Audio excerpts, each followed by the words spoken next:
वालेकुम नाज़रीन, एक नई वीडियो में खुशामदीद। आज की वीडियो में आपको बताऊंगी आम का जैम आप घर में किसी कैसे बना सकते हैं। ये खट्टा मीठा जैम बनाना घर में इंतहाई आसान और सादा है और आप इसको लंबे अरसे के लिए महफूज भी कर सकते हैं।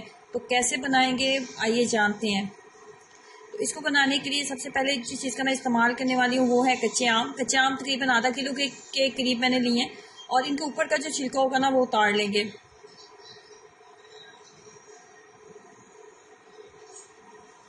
ऊपर का छिलका उतारने के बाद हमने इसको छोटे छोटे पीसेस में कट कर लेना है। जितने छोटे पीसेस में कट करेंगे ना इतना आसान हो जाएगा आपको इसको कुक करना।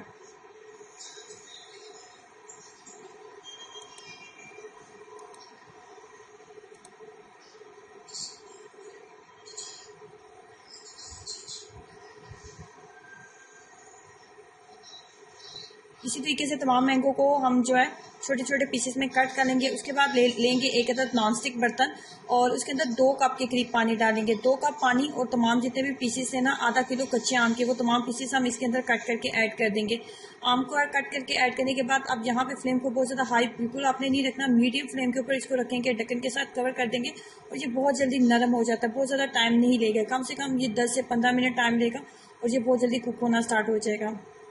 अगर आपको लगे कि ये कुक नहीं हो रहा तो फिर आप इसके अंदर थोड़ा सा पानी मज़ीद ऐड कर सकते हैं। वैसे 2 कप के साथ बिल्कुल मुनासिब है कि ये बिल्कुल जो है बहुत अच्छे से कुक हो जाता है। और मीडियम फ्लेम के ऊपर अगर आप इसको ढक्कन के साथ कवर करके रखते हैं तो ये बहुत ज़्यादा टाइम नहीं लेगा कवर होने में। अभी ये 80% कुक हुआ है, फुली कुक नहीं हुआ। अभी मैं इसको मज़ीद ढक्कन के साथ कवर कर दूँगी और मीडियम फ्लेम के ऊपर रखूँगी ताकि ये मज़ीद कुक हो जाए।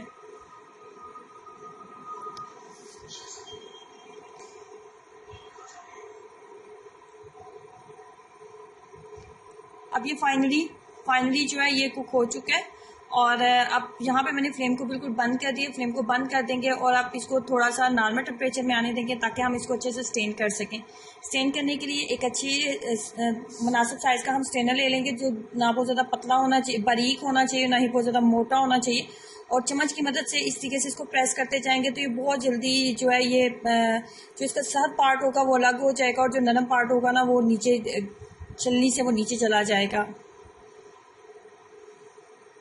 चम्मच की मदद से इसी तरीके से हमने इसको प्रेस करते जाना है।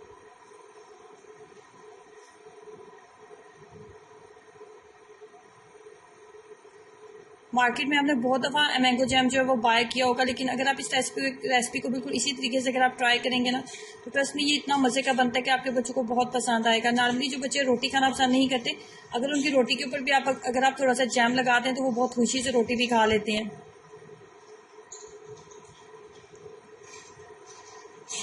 ये जो है ये बाकी हम ज़ाया कर देंगे क्योंकि इसके अंदर से तमाम असर जो है वो निकल चुका है।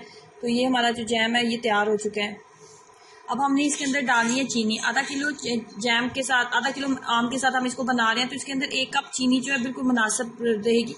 ना ही बहुत ज़्यादा मीठा होगा, ना ही बहुत ज़्यादा जो है ये बहुत ज़्यादा मीठा भी नहीं होगा और बिल्कुल नॉर्मल सा मीठा जो है वो ये इसके अंदर रहेगा। तो 1 कप चीनी जो है वो काफ़ी होगी।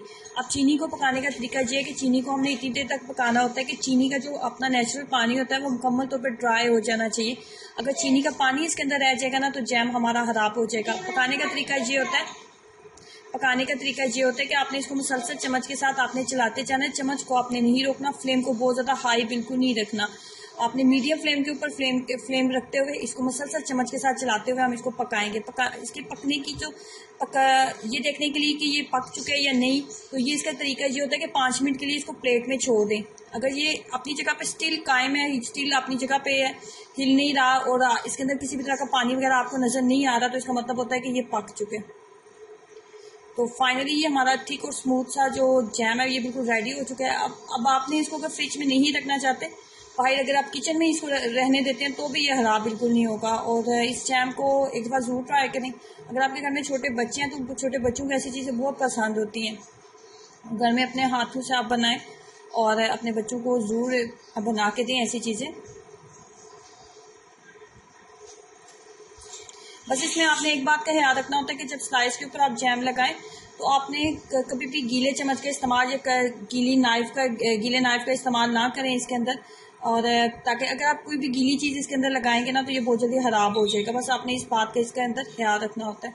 और बाकी आप इसको किचन में भी रखेंगे तो ये खराब बिल्कुल नहीं होगा। तो ज़रूर बनाएं और अपना एक्सपीरियंस ज़रूर शेयर कीजिएगा। वीडियो को लाइक करना और चैनल को सब्सक्राइब करना मत भूलें। अल्लाह हाफिज़।